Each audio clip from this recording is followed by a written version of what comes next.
केजरीवाल की आम आदमी पार्टी की नींव ही झूठ और मक्कारी से शुरू होती है, पड़ी है।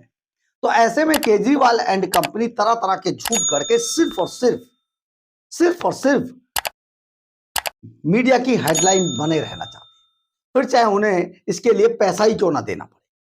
लेकिन अखबारों में छपने का, चेहरा दिखाने का बहुत शौक है केजरीवाल को। इस शौक के चलते न जाने क्या क्या शौक लेते रहते हैं।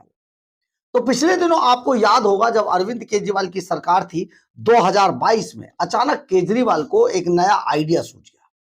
हालांकि ये जो सपना है, ये बताया जाता है कि रामनिवास गोयल जो विधानसभा अध्यक्ष थे और अरविंद केजरीवाल के लिए पता नहीं क्या क्या करने के लिए तैयार रहते थे, लेकिन केजरीवाल ने लास्ट के अंदर उनके साथ ऐसा कुछ किया कि आज रामनिवास गोयल को कोई नहीं पूछता है।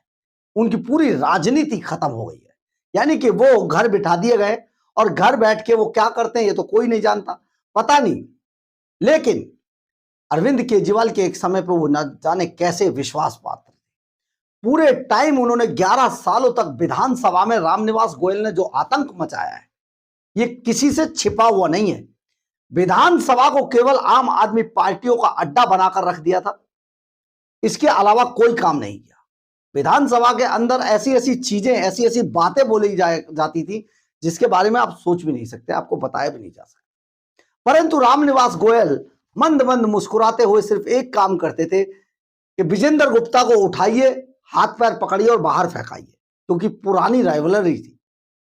तो आप यहां पर ये सोचिए, इन सभी ने मिलकर एक दिन रामनिवास गोयल जो विधानसभा अध्यक्ष थे, उन्हें एक सपना आया और सपने में उन्हें लगा कि क्यों ना विधानसभा के अंदर एक फांसी घर बता दिया जाए। अरविंद केजरीवाल को यह आइडिया बड़ा पसंद आया और उन्होंने देखते देखते 2022 में एक फांसी घर का निर्माण कर दिया। यानी कि वहां पर बंद पड़े एक पुराने कमरे, जो हमने भी कई बार देखे, वहां विधानसभा परिसर में थे ही वो पीछे की तरफ, वहां पर देखे कई कमरे बंद थे। उन कमरों में जाकर इन्होंने खुलवा कर देखा तो बस आइडिया था ही, सपना देखा ही था, और इन्होंने बता दिया कि यह हमारे शहीदों की फांसी का फांसी घर था।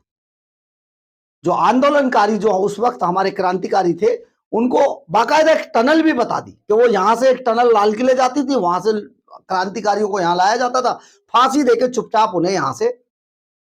मतलब ये अरविंद केजरीवाल और रामनिवास गोयल का एक सम्मिलित स्कैम था, लोगों को बनाने का। और फिर बहुत मोटा पैसा मीडिया को दिया गया एडवर्टाइजमेंट के तौर पर, और अखबारों में से लेकर चैनलों में बड़ी बड़ी तस्वीरें, बड़ी बड़ी फोटो छपवाई गई।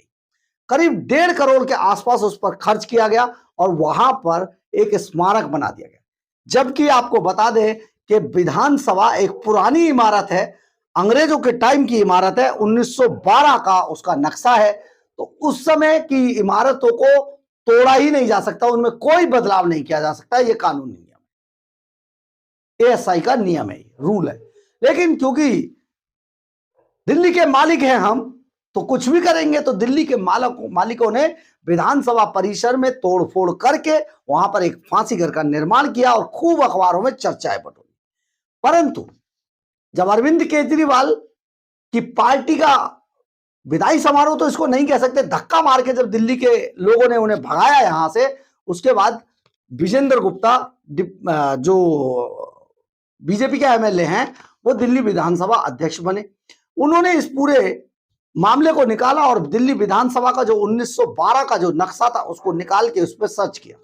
जब उसको रिसर्च किया तो पाया कि ये तो टिफिन घर था, जिसको इन्होंने फांसी घर बता दिया था। इसके बाद एक बड़ा विवाद शुरू हुआ और फिर एक विशेष अधिकार समिति बनाई गई विधानसभा की, जिसने अरविंद केजरीवाल, रामनिवास गोयल, राखी बिड़लान और मनीष सिसोदिया को बाकायदा सम्मन भेज दिया बुलाने के लिए।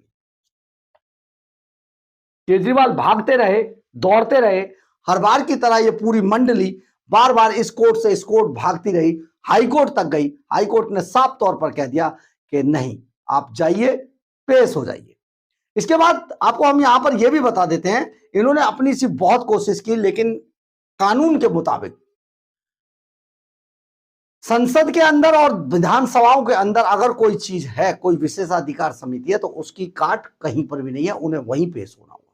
तो अब अरविंद केजरीवाल एंड कंपनी ने आज की तारीख मुकर्रर की है कि 6 मार्च को वो दिल्ली विधानसभा की विशेषाधिकार समिति के सामने पेश होंगे। आप सोचिए जरा, केजरीवाल ने फिर एक नई चाल चली और चाल है कि ये ऑन कैमरा मुझसे पूछताछ की जाए। मतलब इसमें भी वो कुछ ऐसा बटोरना चाहते हैं जो बहुत शर्मनाक है, लेकिन केजरीवाल अपने आप को बहुत शातिर समझते हैं, इसलिए ऐसी हरकतें करते रहते हैं।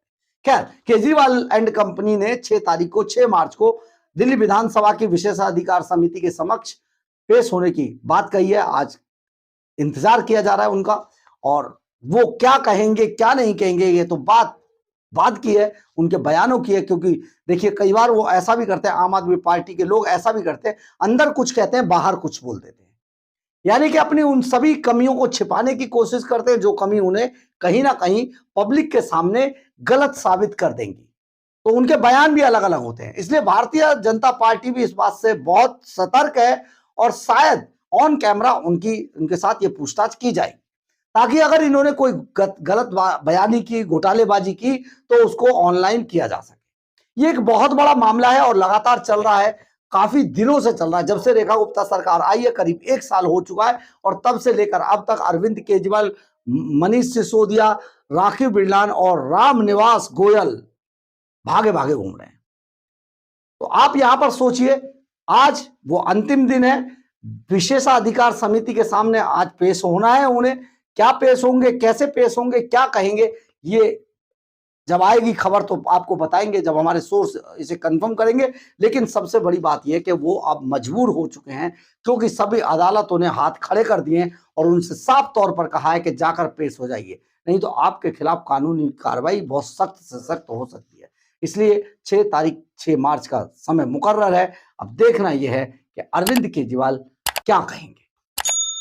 बहरहाल, अगर आपको हमारी ये खबर अच्छी लगे तो आप इसे लाइक, सब्सक्राइब और शेयर जरूर करें। कमेंट्स बॉक्स में अपनी राय जरूर लिखें, इससे हमें बहुत बहुत बहुत ऊर्जा मिलती है। जय हिंद, जय भारत।